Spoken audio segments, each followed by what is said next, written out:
It took hundreds of thousands of years for the human population to reach 1 billion. And in less than 200 years, that has increased to nearly 7.5 billion people. Many scientists calculate the sustainable population to be about 2 billion people, which means we need to manage our resources and food production very carefully to cater to the extra 5.5 billion people. As populations have grown, farming practices have become more intensified to maximize crop yields and ensure that we can feed our ever-growing population.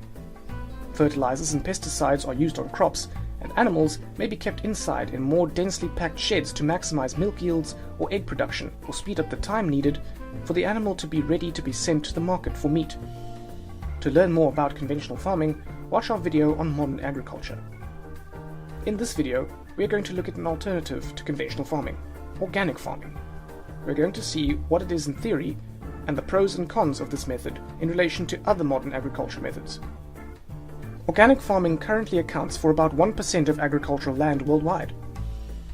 It focuses on sustainability and is thought to have less detrimental effects on the environment than conventional farming. This has led to it being proposed as an alternative to conventional agriculture for helping to overcome the climate change crisis we are currently experiencing. But the debate continues, as it is not a perfect solution. In theory, organic farming should not use chemical fertilizers, herbicides and pesticides, or feed additives for livestock. It requires the farmer to use more natural alternatives. This results in lower yields, but the farmer can sell their product at a higher price because consumers believe the product is of a higher quality. Instead of fertilizers, manure is used. This recycles waste and improves the soil structure. However, it is smelly and more difficult to apply than chemical fertilizers, and also means the farmer has less control over the mineral content they are putting into their soil. Crop rotation is used to reduce diseases building up in the soils and to strengthen the soil composition. Certain crops, such as the legume family, so peas and beans, fix nitrogen from the air and increase the nitrates in the soil. This makes the soil much more fertile, and so farmers rotate legumes with their other crops. Growing multiple crops is, however, less efficient and produces lower yields than specializing in one or fewer crops. Instead of using herbicides, weeding is the preferred organic farming technique. This is of course much more environmentally friendly because it is chemical free, but it is very labor intensive.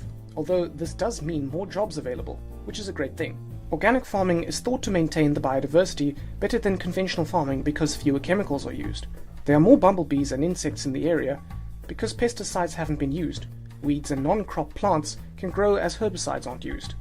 Biodiversity benefits the food chain across all levels, from the plants up to the foxes. These are the theories of organic farming, and is how we farmed for 100,000 years before the Industrial Revolution. It is generally thought that organic farming is much better for biodiversity, and also produces a healthier product because less chemicals are used on it. In the second video on organic farming, we will look at some of the problems of organic farming, and the reality of what it means to be an organic farm.